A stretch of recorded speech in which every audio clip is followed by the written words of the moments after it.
In today's video, I'm going to teach you how to create an order in Salesforce.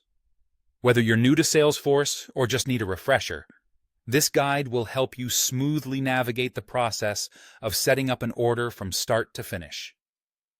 The first thing we need to ensure is that the Orders feature is enabled in your Salesforce organization. To do that, head over to the Setup menu.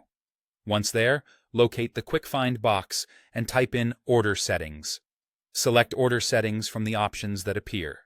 Here, you'll want to check the box labeled Enable Orders. There's also an option to enable Reduction Orders if you foresee the need to handle order reductions in your workflow. After making your selections, remember to save your changes to ensure the settings are applied. Now that orders are enabled, let's proceed to the next step. Navigate to the Orders tab or look for the Orders-related list, which you can find under an account or contract record within your organization. If the Orders tab is directly accessible, you can simply click on it. Otherwise, open an account or a contract record, and you'll find the Orders-related list there. Once you're in the correct area, click on New Order to start creating your order. This will bring up the Order Details section, which is crucial for setting up your order correctly.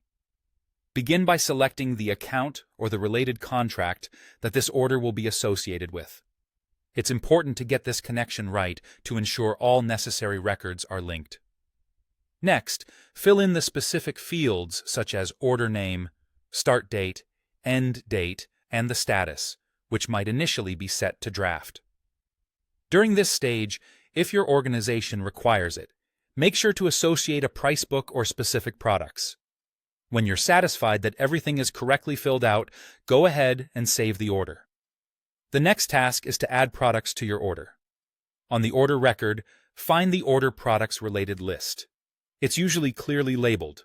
Click on Add Products, or whatever similar button your interface might have, and proceed to select the appropriate price book and products.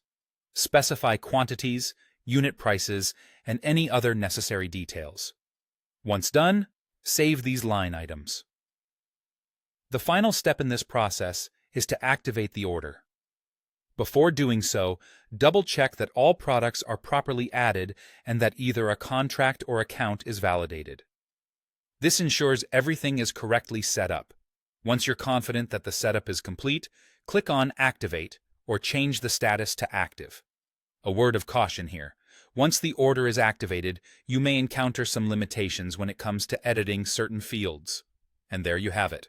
By following these steps, you'll successfully create and manage orders in Salesforce, keeping your process smooth and efficient. Thanks for tuning in, and happy ordering.